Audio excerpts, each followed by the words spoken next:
Time to time వార్తలకు స్వాగతం. ముందుగా వార్తలోని ముఖ్యాంశాలు. టెక్స్టైల్స్ పరిశ్రమ కాదు, చేనేతల జీవితమన్న సీఎం రేవంత్.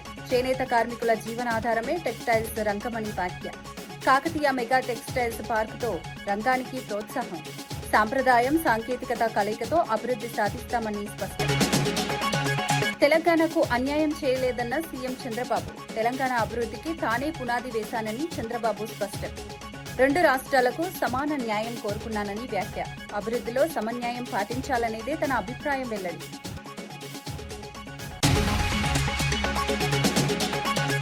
ఎస్టీ నిధుల వినియోగంపై కాంగ్రెస్ పై హరీష్ రావు విమర్శలు. కేటాయింపులు ఎక్కువగా చూపించి ఖర్చు తక్కువగా చేశారని ఆరోపణ. ఎస్టీ యువతకు ప్రత్యక్ష ప్రయోజనం లేదని వ్యాఖ్య. గిరిజన అభివృద్ధికి చర్యలు తీసుకోవాలని డిమాండ్. పోలీసులపై మాజీ మంత్రి పేర్ని నాని తీవ్ర విమర్శలు. పోలీసులే రెచ్చగొట్టారని పేర్ని నాని ఆరోపణలు. అధికారుల ప్రవర్తనలో మార్పు అవసరమని వ్యాఖ్య. ప్రజలకు సేవ చేయడం అధికారుల బాధ్యత అని సూచన.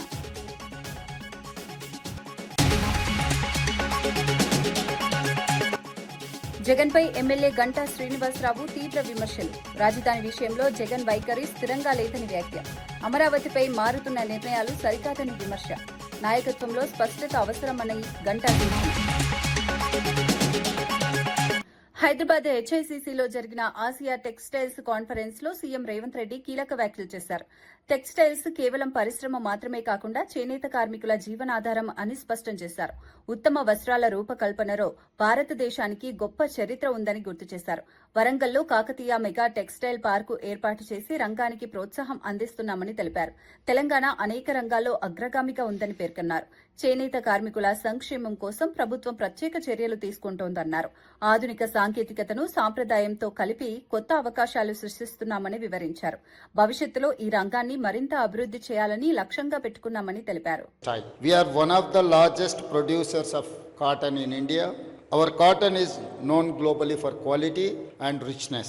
We have established Kakatiya Mega Textile Park at Warangal, a world-class destination. It has many apparel parks. In short, Telangana has both skill and will. Telangana is a leader in many verticals, from deep tech to pharma and life sciences, from aerospace to defense, from manufacturing to energy. Our vision, Telangana Rising 2047, is clear: to become a $1 trillion economy by 2034 and $3 trillion economy by 2047. The year 2047 is special because we Indians will celebrate 100 years of independence. This vision has a specific meaning for the textile industry. By 2047, we will CPI MLA Kunamneni Sambasivarao Congress ప్రభుత్వంపై తీవ్రంగా స్పందించారు. కొత్తగూడెం బస్టాండ్లో జరిగిన కార్యక్రమంలో మాట్లాడుతూ ప్రస్తుత పరిపాలనపై అసంతృప్తి వ్యక్తం చేశారు. ప్రభుత్వ పనితీరు చూస్తుంటే బీపీ పెరుగుతోందని వ్యాఖ్యానించారు. తిట్టలేక ఇలా మాట్లాడాల్సి వస్తోందని అన్నారు. పరిపాలనలో తెలివి, పట్టుదల, దీక్ష అవసరమని, ఇవి ప్రభుత్వంలో కనిపించడం లేదని విమర్శించారు. ప్రజల సమస్యలను సమర్థంగా పరిష్కరించడంలో ప్రభుత్వం వెనకబడిందని పేర్కొన్నారు. అభివృద్ది పనులు ఆశించిన స్థాయిలో జరగడం లేదని చెప్పారు. ప్రజలకు ఇచ్చిన హామీలు అమలు చేయాలని డిమాండ్ చేశారు. పట్టుదల ఉండాలి, దీక్ష ఉండాలి. ఇంత అన్యాయంగా ఉన్నాయి. సరే, అయినా మీరు ఈ మహిళలందరికీ శుభాకాంక్షలు తెలియజేస్తూ ఖచ్చితంగా ఈ మనం కొత్త దీని స్వరూపం మార్చుకునే వరకు కూడా పోరాటం చేద్దాం, సాధించుకుందాం. మీరందరూ నా పైన, అందులో ఆర్టీసీ సోదరులు ఎంతో ప్రేమతో ఉంటారు. నాకు అనుబంధం. మీ అందరికీ మీ సమస్యల పరిష్కారం కోసం ఫైట్ చేస్తున్నాను. అలాగే మన ప్రాంత అభివృద్ధి కోసం కూడా ఫైట్ చేస్తూ మీ అందరికి శుభాకాంక్షలతో సెలవు తీసుకుంటున్నాను. సో ఆ విధంగా బస్సులు కూడా శుభ్రంగా ఉండాలి. ప్రయాణం చేసే వాళ్ళకి ఎట్లా పట్ట వాళ్ళు ఎక్కుతున్నారు అని చెప్పి దాని జోలికి వెళ్లకుండా ఉండటం అనేది ధర్మం కాదు. ఆటో నీట్గా ఉంచాలి, బస్ స్టాండ్ నీట్గా ఉంచాలి, మరుగుదొడ్లు నీట్గా ఉంచాలి, సిబ్బందిని జాగ్రత్త చూసుకోవాలి. డబ్బు లేని పనులు, డబ్బు ఉన్నదంటే ఓకే మీకు ఇబ్బంది. ఇవన్నీ ఇది పెద్ద ఖర్చు కాదు. ఇన్ని వేల కోట్లు పెట్టే వాళ్ళకి మొత్తం రాష్ట్రంలో ఎన్ని వచ్చాడు మనం, మొత్తం 143 బస్ స్టాండ్. 5 కోట్లు వేసుకో, ఎంత అవుతుంది? 700 కోట్లు 700 కోట్లు వీళ్ళ పరిపాలన ఇల్లు పాడుగా నీకు తెలుస్తుంది ఎట్లాగే ఈ మాట అంటున్నా ఆరాలు అన్నట్టు అలా వస్తుంది. నాకు అంత కోపం వస్తుంది బస్ స్టాండ్ లో చూస్తుంటే. ఎందుకంటే అసలు నేనైతే సంవత్సరంలో మొత్తం రూపాయి మారుతా. తెలివి ఉండాలి కదా, తెలివి ఉండాలి, పట్టుదల ఉండాలి, దీక్ష ఉండాలి. ఇంత అన్యాయంగా ఉన్నాయి. సరైనా మీరు ఈ మహిళలందరూ శుభాకాంక్షలు తెలియజేస్తూ ఖచ్చితంగా ఈ మన కొత్త దీని స్వరూపం మార్చుకునే వరకు కూడా పోరాటం చేద్దాం, సాధించుకుందాం. మీరందరూ నా పైన అందులో ఆర్టీసీ సోదరులు ఎంతో ప్రేమతో ఉంటారు. నాకు అనుబంధం. మీ అందరికీ మీ సమస్యల పరిష్కారం కోసం ఫైట్ చేస్తున్నాను. అలాగే మన ప్రాంత అభివృద్ధి కోసం కూడా ఫైట్ చేస్తూ మీ అందరికీ శుభాకాంక్షలతో సెలవు తీసుకుంటున్నాను. మూసీ నది సుందరీకరణ పేరుతో ప్రభుత్వం అసలు సమస్యను పక్కదారి పట్టిస్తోందని ఎమ్మెల్సీ దాసోజు శ్రవణ్ విమర్శించారు. సోమాజిగూడ ప్రెస్ క్లబ్ లో విద్యార్థి సంఘాలతో కలిసి నిర్వహించిన రౌండ్ టేబుల్ సమావేశంలో ఆయన మాట్లాడారు. మూసీ అభివృద్దికి తమకు వ్యతిరేకత లేదని, కానీ ప్రజల జీవనాధారాలను నాశనం చేసే విధానాలను వ్యతిరేకిస్తున్నామని స్పష్టం చేశారు. పునరుద్దరణ పేరుతో ప్రజలపై భారాలు మోపకూడదని సూచించారు. సరైన ప్రణాళికతో అభివృద్ది చేపట్టాలని అన్నారు. ప్రజల అభిప్రాయాలను పరిగణలోకి తీసుకుని నిర్ణయాలు తీసుకోవాలని కోరారు. మూసీ బాధితులను కాపాడని మనం అంటున్నాం. ఆయన ఏమంటున్నాడు, అసలు నేను మూసీగా రివైవ్ చేయాలన్నా వద్దా, మూసీకి మద్దతుదారులా వ్యతిరేకదారులా అని చెప్పని మూసీకి మనకు మధ్యన పంచాయతీ పెట్టినట్టుగా ఒక చిల్లర డిఫ్లెక్షన్ టాక్టిక్స్ అంటారు రాజకీయాల్లో. If you cannot convince the people, you confuse the people అని చెప్పని Revanth Reddy is trying to confuse the people. ఏ విధంగా అయితే రియల్ ఎస్టేట్ ఏజెంట్లు భూములు తీసుకొని వాటికి రోడ్లు వేస్తారో ఆ విధంగా 16 ఎకరాల భూమికి 4,000 కోట్ల రూపాయలతోని ఇప్పుడు రోడ్లు వేస్తున్నట్టు అవి సీఎం రమేష్ అనే ఆంధ్ర ప్రాంతం కాంట్రాక్ట్కి ఇచ్చారు. ఇవన్నీ కూడా మనము కాకతాళీయంగా జరుగుతున్న సంఘటనలు కావు. అందులో భాగమే ఈరోజు మూసీ సుందరీకరణ 3,200 ఎకరాల భూమిని సేకరిస్తున్నారు. ఈ భూములు మామూలు భూములు కాదు. ఇందులో వేల కుటుంబాలు, లక్షల కుటుంబాలు ఇక్కడ నివాసం ఉంటున్నాయి గత 100 సంవత్సరాల నుండి. బీఆర్ఎస్ కీలక నేత హరీష్ రావుకు రంగారెడ్డి జిల్లా షాద్నగర్ లో ఘన స్వాగతం లభించింది. మాజీ ఎమ్మెల్యే అంజయ్య యాదవ్ ఆధ్వర్యంలో వందలాది కార్యకర్తలు ఆయనకు స్వాగతం పలికారు. కొడంగల్ నియోజకవర్గం కోస్గి మండలం తిమ్మారెడ్డిపల్లి జాతరకు వెళ్తూ షాద్నగర్ చేరుకున్న హరీష్ రావుకు అభిమానులు పూల వర్షం కురిపించారు. 6 మండలాల నుంచి కార్యకర్తలు పెద్ద ఎత్తున పాల్గొన్నారు. జిందాబాద్ నినాదాలతో ప్రాంతం మార్మోగింది. పలువురు పార్టీ నేతలు కూడా కార్యక్రమంలో పాల్గొన్నారు. ఈ సందర్భంగా పార్టీ కార్యకర్తల్లో ఉత్సాహం స్పష్టంగా కనిపించింది.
ఏపీ సీఎం చంద్రబాబు నాయుడు తెలంగాణ అభివృద్దిపై కీలక వ్యాఖ్యలు చేశారు. తెలంగాణకు తానే పునాది వేశానని, ఆ ప్రాంతానికి ఎప్పుడూ అన్యాయం చేయలేదని స్పష్టం చేశారు. రాష్ట్ర విభజన సమయంలో 2 రాష్ట్రాలకు సమాన న్యాయం జరగాలని కోరుకున్నట్లు తెలిపారు. అమరావతి రాజధానికి చట్టబద్దత రావటం 5 కోట్ల ఆంధ్రుల విజయమని పేర్కొన్నారు. కేంద్ర ప్రభుత్వం ఇందుకు సహకరించిందని చెప్పారు. పోలవరం ప్రాజెక్టు కోసం 7 ముంపు మండలాలను ఏపీలో కలపాలని అప్పట్లో పట్టుబడినట్లు గుర్తు చేశారు. అభివృద్ది విషయంలో సమన్యాయం పాటించాలనే తన అభిప్రాయాన్ని మరోసారి వెల్లడించారు. ఆంధ్రప్రదేశ్ రాష్ట్రంతో పని కూడా ఉండకపోవచ్చు, ఓట్లే కాదు పని కూడా ఉండకపోవచ్చు. ఆ ప్రాంతీయ పార్టీ ఆ రాష్ట్రంలో ఉండొచ్చు, కానీ ఏ పార్టీ కూడా ప్రాంతీయ పార్టీ అయినా వాళ్ళ రాష్ట్ర ప్రయోజనాలు కాపాడుకుంటూ ఉన్నప్పటికీ దేశ ప్రయోజనాలు కాపాడడం కోసం అమరావతి రాజధానిగా రావాలి, దేశ ప్రయోజనాలు కాపాడాలని ఆలోచించారు. వైఎస్ఆర్ కాంగ్రెస్ పార్టీ మాత్రం దేశ ప్రయోజనాలు అవసరం లేదు, రాష్ట్రం నాశనం అయిపోయినా పర్వాలేదు, మేము అనుకున్నదే జరగాలని పట్టుదలతో ముందుకు పోయారు. వైఎస్ఆర్ కాంగ్రెస్ అమరావతిని నాశనం చేయాలనుకున్నారు, మనం శాసనం చేశాం. దేశం ఈరోజు అమరావతి కోసం నిలబడింది. కుట్రలు దాటి అమరావతి గెలిచింది. నిజమైన 5 కోట్ల ప్రజల కల కేంద్ర రాజముద్రతో తిరుగులేని స్పష్టత, ప్రజల ఆశలు ఆశయాలు నెరవేరిన వేళ ఇది మనందరికీ గుర్తింపు, గౌరవం. భవిష్యత్తులో ఎవ్వరు ఏమీ చేయలేని పరిస్థితి. ఎవరు ఎన్ని మాట్లాడినా, ఇన్ని పార్టీలు గౌరవించి చట్టం చేశాయంటే వాళ్ళకుండే కమిట్మెంట్ మనం గుర్తుపెట్టుకోవాల్సిన అవసరం ఉంది. అయితే మనం ఒక్కసారి దీని మీద పాత చరిత్ర కూడా ఆలోచించుకోవాల్సిన బాధ్యత ఉంది.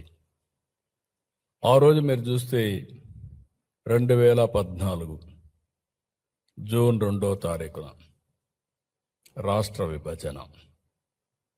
ఆ విభజన జరిగినప్పుడు చాలా సెంటిమెంట్స్ కూడా అందరికీ దెబ్బతిన్నాయి, బాధపడ్డారు, మనోవేదన పడ్డారు. 2 ప్రాంతాల్లో కూడా ఎక్కడికక్కడ భావోద్వేగాలు ఉన్నాయి. నేను ఆ రోజు సమైక్య ఆంధ్రప్రదేశ్లో ఎవరికీ దక్కని గౌరవం, 9 సంవత్సరాలు నేను ముఖ్యమంత్రి, 10 సంవత్సరాలు ప్రతిపక్ష నాయకుడు, తెలుగు జాతి కోసం ఒక సంపద సృష్టించే. కాంగ్రెస్ సీనియర్ నేత వి హనుమంతరావు జనగణన డీలిమిటేషన్ అంశాలపై ఆందోళన వ్యక్తం చేశారు. తాజా గెజెట్ నోటిఫికేషన్ ప్రజల్లో గందరగోళాన్ని సృష్టించిందన్నారు. ఒకవైపు డీలిమిటేషన్, మరోవైపు కులగణన, సాధారణ జనగణన చర్చలు ఒకేసారి జరుగుతున్నాయని పేర్కొన్నారు. తీసుకున్నారు కాబట్టి బీసీలను పక్కకు పెట్టాలి, అది అసలు స్టోరీ. కనుక దీని మీద రేపు సోమాజిగూడ ప్రెస్ క్లబ్ లో 2 గంటల నుంచి రౌండ్ టేబుల్ కాన్ఫరెన్స్. నేను అపీల్ చేస్తున్నా ఇంటలెక్చువల్లకు, బీసీ సంఘాలకు, కుల సంఘాలకు అందరూ కూడా రండి. మనం ఇప్పుడు కొట్లాడకపోతే ఇంకెన్నడూ కాదు, ఇట్లనే ప్రొలాంగ్ చేస్తారు. రేపు జరిగే డీలిమిటేషన్ లో అందుకుంటే రేవంత్ రెడ్డి అన్నాడు మాకు అన్యాయం జరుగుతుంది అంటే ఎందుకు పెట్టలేదు బాబు? మీకు చిత్తశుద్ధి లేదా? మేము ఓట్లేసే నిషిద్ధమా? ఓట్లు మేమేస్తాం మొదలొచ్చి. ఎస్సీ ఎస్టీ ఓబీసీ మైనార్టీలు వేస్తారు. పొద్దున 7 గంటలకే లైట్లను లేవని మేము ఓట్లు వేస్తాం.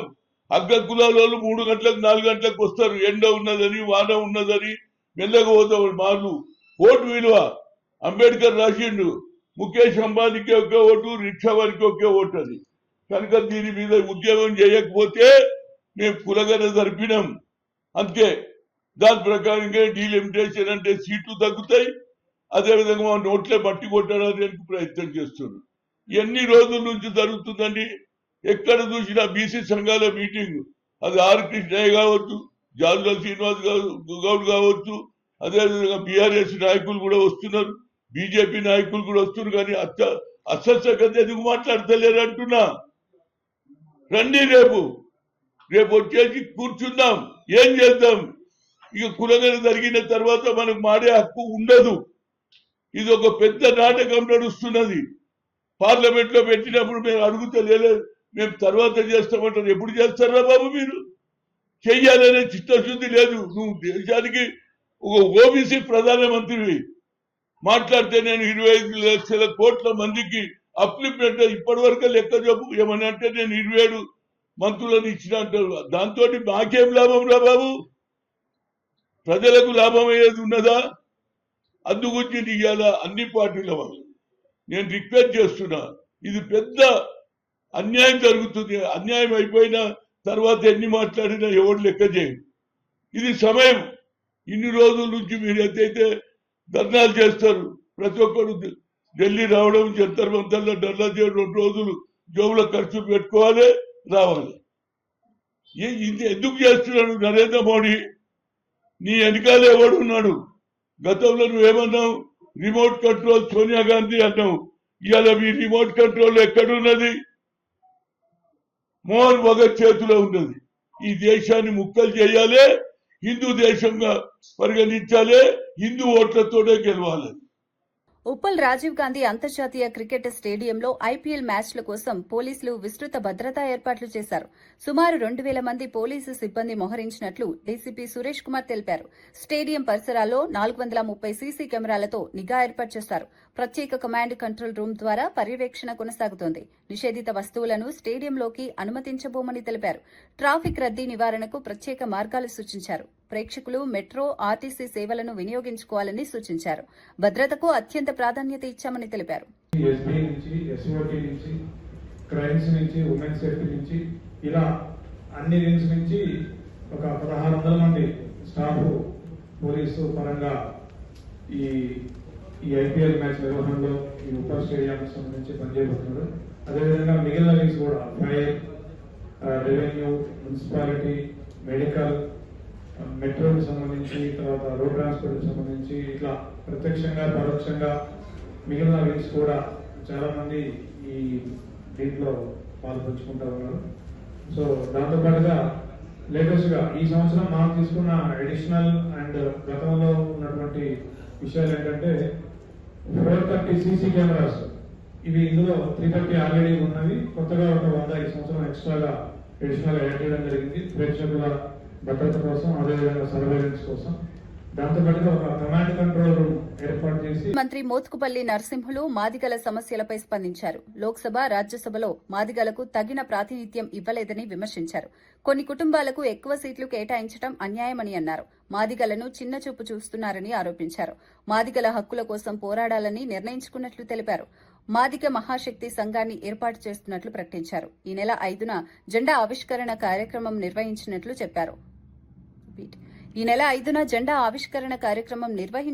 చెప్పారు. మాదిగలు పెద్ద ఎత్తున పాల్గొనాలని పిలుపునిచ్చారు.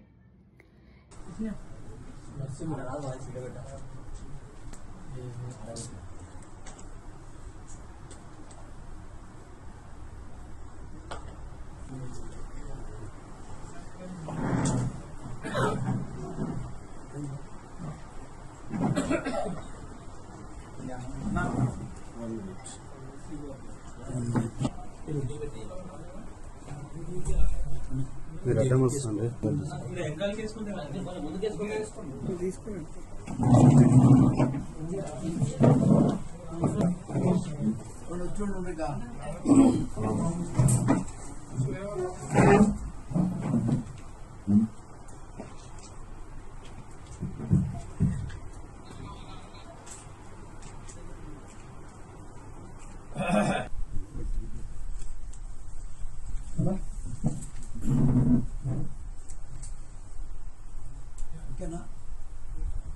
ఎమ్మెల్యే కేపీ వివేకానంద రాష్ట్ర ప్రభుత్వంపై తీవ్ర ఆరోపణలు చేశారు. ప్రభుత్వ ఆస్తులను వ్యక్తిగత ప్రయోజనాల కోసం ఉపయోగిస్తున్నారని విమర్శించారు. హైదరాబాద్లో 250 ఎకరాల భూమిని స్వాధీనం చేసుకునే ప్రయత్నాలు జరుగుతున్నాయని పేర్కొన్నారు. ఎల్ఎన్టీ సంస్థపై ఒత్తిడి తెచ్చి మెట్రోకు సంబంధించిన భూములను కాజేయాలని కుట్రలు చేస్తున్నారని ఆరోపించారు. ఈ వ్యవహారంపై స్పష్టత ఇవ్వాలని డిమాండ్ చేశారు. ప్రజా ఆస్తుల పరిరక్షణ ప్రభుత్వ బాధ్యత అని గుర్తు చేశారు. అప్పుడు ఉన్నటువంటి ప్రభుత్వం చేసుకున్నటువంటి అగ్రిమెంట్ ప్రకారం మరి 30 సంవత్సరాల వ్యవధిలో మరి ఈ యొక్క ప్రాజెక్టు గురించి మరి ఒక అగ్రిమెంట్ చేసుకుని ముందు పోయిన సంగతి, అది కూడా నగరంలో ప్రధానంగా ఉన్నటువంటి దగ్గర 250 ఎకరాల ఒక విలువైనటువంటి కమర్షియల్ భూములు, ఇవన్నీ కూడా కమర్షియల్ ప్రాపర్టీస్. ఈ 250 ఎకరాలన్నీ కూడా strategic central located prime locations ఉన్నటువంటి ప్రాపర్టీస్. ఇవన్నీ కూడా కమర్షియల్ అంటే రీటైలింగ్. ఇవన్నీ కూడా మనకి గుడ్లు పెట్టి బంగారు గుడ్డు అంటే గుడ్లు పెట్టేటువంటి బాధ లాంటి ప్రాపర్టీస్. ఇవన్నీ కూడా ఈ 250 ఎకరాలను కూడా రాజేయాలని చెప్పి, తన సొంత కుటుంబ ఆస్తిని పెంచుకోవాలని చెప్పి, తన అన్యాయాలకు కట్టబెట్టాలని చెప్పి చేస్తున్న ప్రయత్నమే కనపడుతుంది తప్ప అక్కడ ఎల్ఎన్టీని స్వాధీనం చేసుకోవడంలో. ఎల్ఎన్టీని మేము స్వాధీనం చేసుకుంటాం, రాష్ట్ర ప్రభుత్వం స్వాధీనం చేసుకుంటాం. ఎల్ఎన్టీ వారు మరి ముందుకు సాగుతలేరు. ఎల్ఎన్టీతో ముందుకు పోతే కేంద్రం అనుమతులు ఇస్తలేదని చెప్పేసి ఒక పచ్చి అబద్ధాన్ని, తప్పుడు ప్రచారాన్ని ముఖ్యమంత్రి గారు పదే చేసి ఎల్ఎన్టీ అధికారులను కాని సమయంలో మిమ్మల్ని జైలు పంపిస్తాం, మిమ్మల్ని లోపలేస్తామని చెప్పి బెదిరించిన సంగతి కూడా బాహాటంగా ఓపెన్ మీడియా పరంగా బెదిరించిన సంగతి చూసాం మనం. ఎల్ఎన్టీని బ్లాక్ మెయిల్ చేసినటువంటి పని వరకు పెట్టుకున్నారు. కాబట్టి ఎల్ఎన్టీని ద్వారా స్వాధీనం చేసుకోవడం కాదు, తరిమేస్తున్నారు. ఎల్ఎన్టీని ఇక్కడ నుంచి తరిమేసే ఒక ఉపాయం అంటే తరిమేసే విధానం ఎంచుకున్నారు వీళ్ళంతా కూడా. దీని వెనుక ప్రధానంగా ఉన్న మతలబంతి ఏంటిది? 250 ఎకరాలు అనేటువంటి కమర్షియల్ భూములు, చాలా విలువైన భూములు తన అన్యాయాలు కట్టబెట్టడానికే ఈ ప్రయత్నం. వాస్తవానికి ఆ 250 ఎకరాలంతా కూడా ఇప్పటికి కూడా తెలంగాణ రాష్ట్ర ఆస్తి, తెలంగాణ ప్రజల ఆస్తి. అది ఆ ఆస్తిని ఎల్ఎన్టీకి ఇచ్చి ఆస్తి ద్వారా వచ్చేటువంటి ఇన్కమ్ ని తీసుకొని 30 సంవత్సరాల తర్వాత 40 సంవత్సరాల తర్వాత ఎప్పుడైతే వారు కట్టినటువంటి విలువ వెళ్ళిపోతుందో దాని తర్వాత మళ్ళీ ప్రభుత్వానికి వస్తుంది. అది మళ్ళీ ప్రజల ఆస్తిగానే ఉంటుంది అది. కాబట్టి అలాంటి ఆస్తిని కాజేయడానికి చేస్తున్న ప్రయత్నం కనపడుతుంది తప్ప దీంట్లో ఇంకోటి కోణం లేదని స్పష్టంగా తెలియజేస్తా ఉన్నాం. ఎమ్మెల్యే గంటా శ్రీనివాసరావు మాజీ సీఎం జగన్ పై తీవ్ర విమర్శలు చేశారు. రాజధాని అంశంపై జగన్ వైఖరి స్థిరంగా లేదని అన్నారు. ఒకసారి అమరావతిని అంగీకరించి తర్వాత 3 రాజధానులంటూ మారడం సరైంది కాదని పేర్కొన్నారు. పార్లమెంట్లో అమరావతిని వ్యతిరేకించిన ఏకైక పార్టీ వైసీపీ అని విమర్శించారు.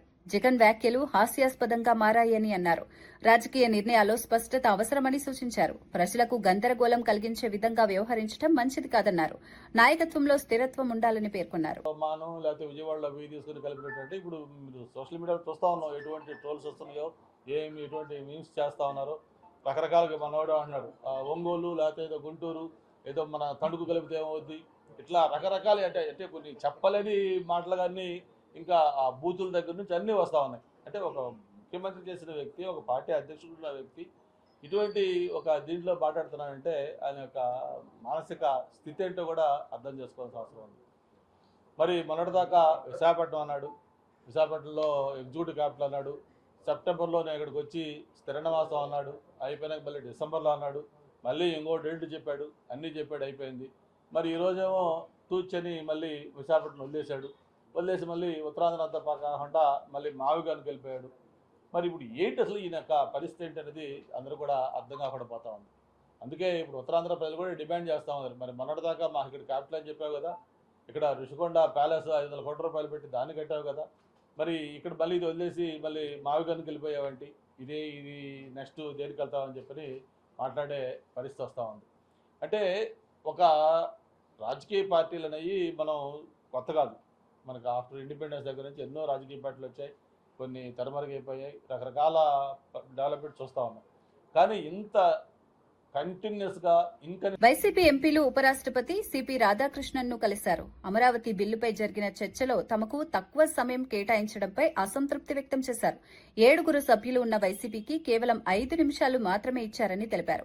2 సభ్యులు ఉన్న టీడీపీకి 20 నిమిషాలు కేటాయించడం అన్యాయమని పేర్కొన్నారు.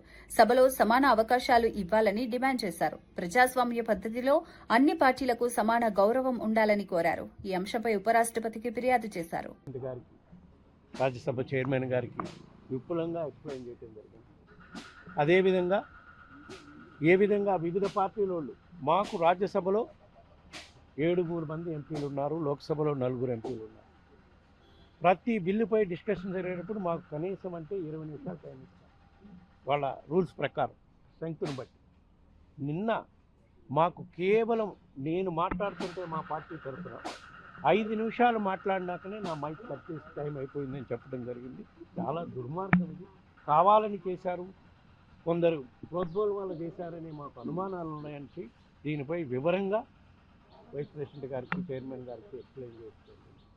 ఏ విధంగా మాకన్నా చిన్న పార్టీలు అయినటువంటి బీఆర్ఎస్కి కానివ్వండి, తెలుగుదేశానికి కానివ్వండి ఏ విధంగా సమయం ఇచ్చారో కూడా ప్రూఫ్స్ అన్నీ చూపించడం జరిగింది. మాకన్నా తక్కువ సభ్యులు ఉన్న బీఆర్ఎస్ పార్టీకి ఒక్కొక్కరికి 10 నిమిషాలు మాట్లాడే విధంగా 2 మాట్లాడించేదానికి సమయం ఇచ్చారు. అదేవిధంగా తెలుగుదేశంలో రాజ్యసభలో తెలుగుదేశం సభ్యులు ఉండేది కేవలం 2, వాళ్ళిద్దరికి 10 నిమిషాలు మాట్లాడే విధంగా టైం ఇచ్చారు. అంటే ప్రజల దృష్టిలో, దేశంలో ఉండే ప్రజలందరి దృష్టిలో వైఎస్ఆర్ కాంగ్రెస్ పార్టీ అమరావతికి వ్యతిరేకం అని దుష్ప్రచారం చేసే కార్యక్రమం చేయడానికి దీన్ని వేదికగా వాడుకున్నారని చెప్పి మేము ఈరోజు చైర్మన్ గారి దృష్టికి తీసుకోవడం జరిగింది. మాజీ మంత్రి పేర్ని నాని పోలీసుల వ్యవహారంపై స్పందించారు. పోలీసులే తమను రెచ్చగొట్టారని ఆరోపించారు. తాను ఎవరినీ వ్యక్తిగతంగా దూషించలేదని స్పష్టం చేశారు. ఒక అధికారిని ప్రశ్నిస్తే అందరినీ లక్ష్యంగా చేసుకున్నట్లా అని ప్రశ్నించారు. సీఐ ఏకవచనంతో మాట్లాడడం సరైంది కాదని అన్నారు. ఈ సీఏ గారు ఎప్పుడు సాక్ష్యం ఉన్నాడు? ఆయన ఎప్పుడు అడ్డం ఉండి ఎవరిని రాకుండా ఎప్పుడు మేము కొట్టమంటే కొట్టించాడు? ఏ మున్సిపల్ కమిషనర్ కొడతాకి మా గవర్నమెంట్లో ఉండగా అప్పుడున్న పనిచేసినటువంటి ఏ అధికారి రక్షణ కోరితే వచ్చి రక్షణగా ఉండి కొడతంటే రక్షణగా ఉన్నాడు? లేరు కదా. అదే మాట అన్నాడు అంటే ఆయన ఏం మాట్లాడతాడంటే ఆయన కొడుకు వయసు కాబట్టి నువ్వు అనేయచ్చు. ఎస్పీ గారు నాకన్నా చిన్నోడు, నువ్వంటే చెల్లుతుందా? డీజీపీ గారు నేను ఇంచుమించుగా 2-3 ఏళ్ళు అటు ఇటుగా సమావేశకులు ఉంటాం. డీజీపీ నువ్వు అంటే అవుతుందా? గౌరవం అనేది మరీ ప్రత్యేకించి లా అండ్ ఆర్డర్లో ఉన్నప్పుడు మనం జాగ్రత్తగానే ఉండాలి. జైపాల్ గారు స్టార్ట్ చేసింది ఎవరు? గిల్లింది ఎవరు? మొదలుపెట్టింది ఎవరు? బీఆర్ఎస్ నేత హరీష్ రావు ఎస్టీ నిధుల వినియోగంపై కాంగ్రెస్ ప్రభుత్వాన్ని విమర్శించారు. బడ్జెట్లో భారీగా నిధులు కేటాయించినట్లు చూపించినా ఖర్చు తక్కువగా జరిగిందని అన్నారు. కేవలం జీతాలు, బిల్లులకు మాత్రమే నిధులు వినియోగించారని పేర్కొన్నారు. ఎస్టీ యువత, మహిళలకు ప్రత్యక్ష ప్రయోజనం కలగలేదని తెలిపారు. గతంలో బీఆర్ఎస్ ప్రభుత్వం తీసుకువచ్చిన పథకాలను గుర్తు చేశారు. గిరిజన అభివృద్ధికి కట్టుబడి ఉన్నామని పేర్కొన్నారు. ఎస్టీలకు న్యాయం చేయాలని డిమాండ్ చేశారు. కిరణ్ కుమార్ రెడ్డి గారు ఎవరు కూడా పట్టించుకోలేదు. కానీ కేసీఆర్ గారు మాట ఇచ్చి 3100 గిరిజన గూడాలను, లంబాడి తండాలను గ్రామ పంచాయతీలు చేసిన ఘనత బీఆర్ఎస్ ప్రభుత్వాన్ని, కేసీఆర్ గారిది. చరిత్రలో ఎప్పుడు లేని విధంగా మార్కెట్ యార్డులలో కూడా ఎస్సీ, ఎస్టీ, బీసీ మహిళా రిజర్వేషన్ తెచ్చింది కూడా బీఆర్ఎస్ ప్రభుత్వమే. గిరిజనుల అభివృద్ధి కోసం బీఆర్ఎస్ ప్రభుత్వం ఎంతగానో కృషి చేసింది. ఒకప్పుడు తండాల్లో మంచినీళ్లు కావాలంటే చాలా ఇబ్బంది ఉండేది. మిషన్ భగీరథ ద్వారా తండాకు నీళ్లు ఇచ్చి మరి గూడాల్లో, తండాల్లో తాగునీటి సమస్యను తీర్చింది కూడా బీఆర్ఎస్ ప్రభుత్వమే. ఈ 2.5 ఏళ్ల కాంగ్రెస్ గవర్నమెంట్ లో, ఈ 2.5 years లో ఎస్టీలకు, ఎస్టీ కార్పొరేషన్ కు 2730 కోట్లు పెట్టి ఖర్చు పెట్టింది 50 కోట్లు. ఈ 50 కోట్లు కూడా జీతాలు, కరెంటు బిల్లు, పెట్రోల్, డీజిల్ బిల్లే. ఒక్క ఎస్టీకి కూడా ఒక్క రూపాయి కూడా 2.5 ఏళ్ల రేవంత్ రెడ్డి ప్రభుత్వం ఒక్క పైసా కూడా చేయలే. ఒక్క యువకుడికి లోన్ ఇయ్యలే. ఎస్టీ కార్పొరేషన్ ను అది పూర్తిగా మూలకు పడేసింది, తాళమేసింది. ఎంత అన్యాయంగా ఎస్టీలను చిన్న చూపు చూస్తుందో ఈ కాంగ్రెస్ ప్రభుత్వం అర్థమవుతుంది.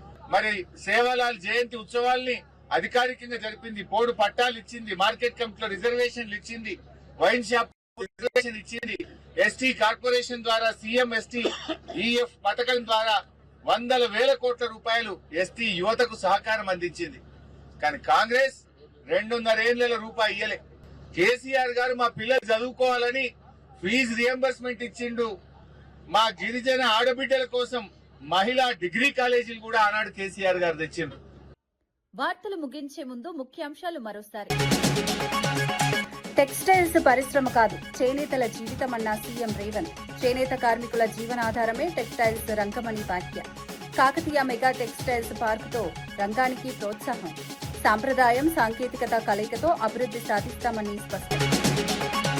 తెలంగాణకు అన్యాయం చేయలేదన్న సీఎం చంద్రబాబు. తెలంగాణ అభివృద్ధికి తానే పునాది వేశానని చంద్రబాబు స్పష్టం.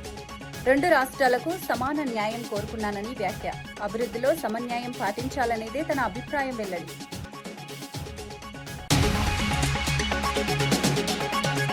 ఎస్టీ నిధుల వినియోగంపై కాంగ్రెస్ పై హరీష్ రావు విమర్శలు. కేటాయింపులు ఎక్కువగా చూపించి ఖర్చు తక్కువగా చేశారని ఆరోపణ. ఎస్టీ యువతకు ప్రత్యక్ష ప్రయోజనం లేదని వ్యాఖ్య. గిరిజన అభివృద్ధికి చర్యలు తీసుకోవాలని డిమాండ్. పోలీసులపై మాజీ మంత్రి పేర్ని నాని తీవ్ర విమర్శలు. పోలీసులే రెచ్చగొట్టారని పేర్ని నాని ఆరోపణలు. అధికారుల ప్రవర్తనలో మార్పు అవసరమని వ్యాఖ్య. ప్రజలకు సేవ చేయడం అధికారుల బాధ్యత అని సూచన.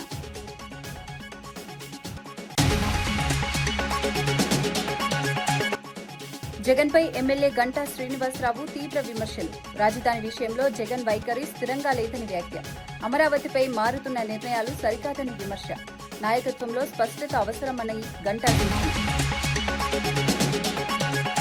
ఇవి ఈనాటి వార్తా విశేషాలు. మరో బులెటిన్లో మళ్ళీ కలుద్దాం. నమస్కారం.